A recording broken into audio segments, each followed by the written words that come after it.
Rebonjour et bienvenue à bord de ce nouveau numéro de thierryweber.com déguisé en CulturePod. Un CulturePod, oui, parce que là on va traiter d'un sujet qui nous tient tout particulièrement à cœur. C'est la loi sur le copyright, la protection des œuvres cinématographiques et audio. Et qui de mieux pour quand même aborder le sujet ici en Suisse que Monsieur Cinéma. Monsieur Bidot, bonjour. Bonjour.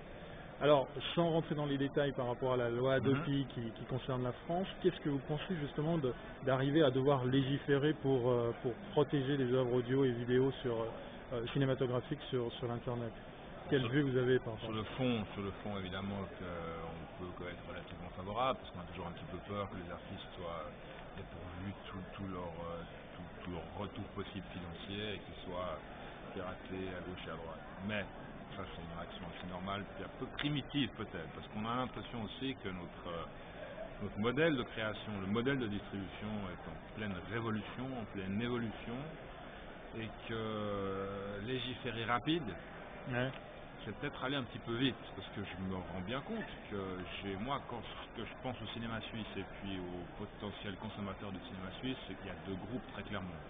Il y a le groupe classique qui va encore au cinéma, qui loue encore ses DVD éventuellement, qui paye cher son home cinéma et qui va pas pirater, qui va pas forcément downloader et qui a besoin de ce rapport physique au cinéma et qui peut pas consommer virtuellement. Ça c'est un groupe. Pour ce groupe-là, il n'y a rien besoin de faire. Vous pensez que c'est vraiment deux groupes séparés? C'est vraiment deux groupes. Il y a une cassure de génération à un moment donné. Vous vous sentez bien qu'effectivement, pour certaines personnes, la salle de cinéma, ça ressemble plus à grand chose. L'idée même de payer pour voir un film, c'est complètement abstrait.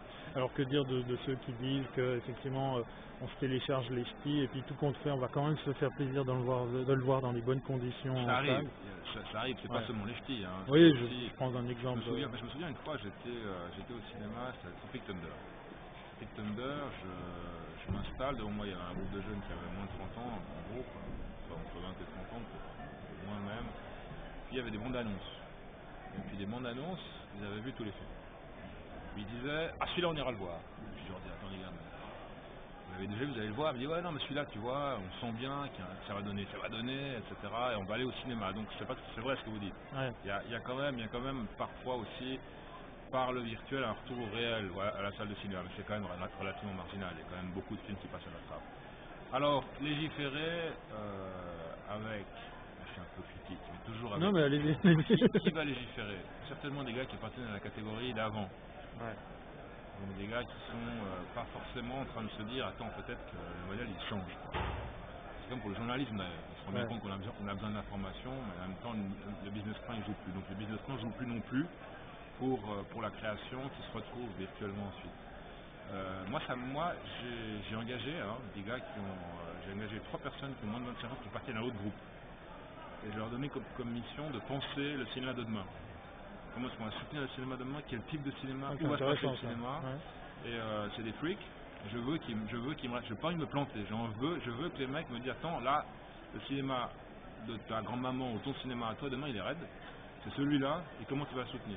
Donc vous, en gros, vous êtes en train de dire, le modèle doit changer. Vous en êtes convaincu et vous allez même déjà... Ce que je suis sûr, c'est qu'on est dans une révolution des arts visuels.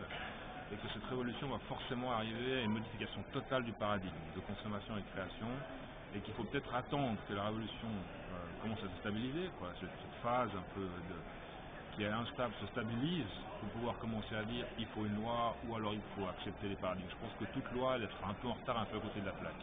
Ou alors elle est intelligente, elle laisse une marge de manœuvre. Est-ce que ça ne tient pas aussi à la taille du marché entre la Suisse et la France, les deux mondes de mesure? La loi Adopi, il y a beaucoup de producteurs derrière, il y a beaucoup de gens directement concernés, on sent que c'est du vite fait, vite provoqué. Chez nous, nos films ne sont pas très populaires, il y a une part de marché qui est à peine 5%, donc évidemment qu'ils ne sont pas piratés, donc évidemment qu'on peut être tranquillou, puis se dire que la révolution, faut attendre. C'est vrai, il y a moins de pression, mais le modèle il est le même. Le modèle il est le même, parce que qui dit révolution dit évidemment des nouveaux bénéficiaires. Ouais. Évidemment, et puis les gars qui ont construit des empires, l'industrie du cinéma c'est un empire. C'est vrai qu'il est mis en danger, son business plan est mis en danger.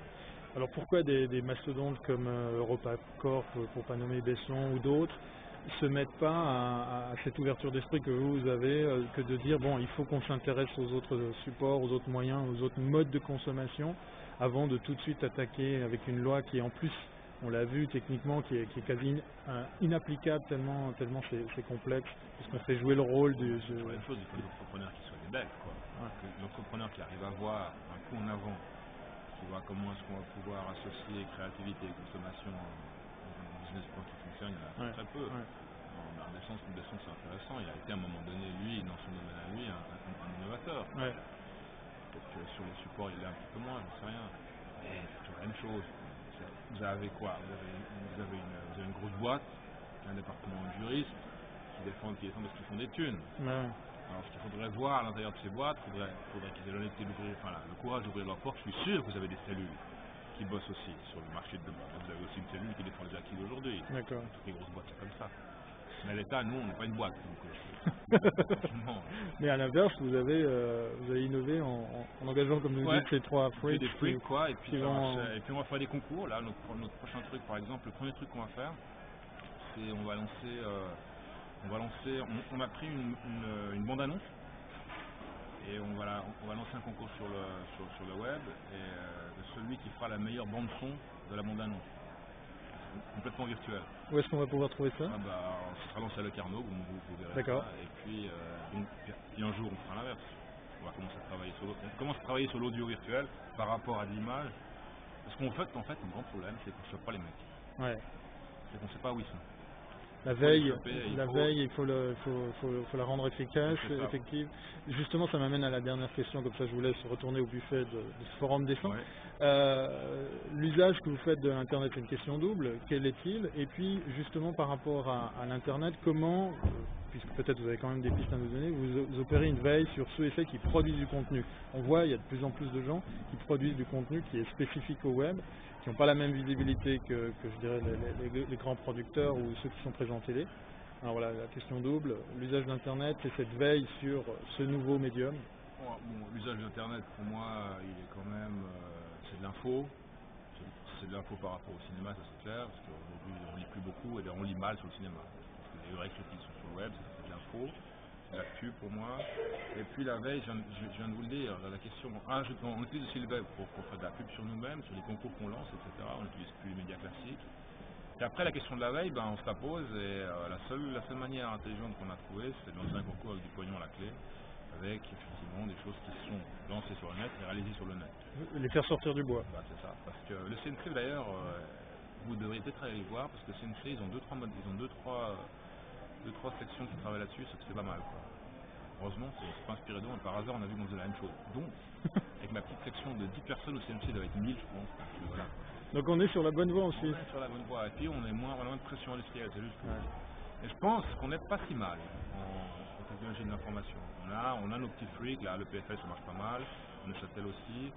Et notre petit défi, c'est de se dire qu'il y a des ingénieurs ici, il y a une infrastructure et qu'il y a des créateurs.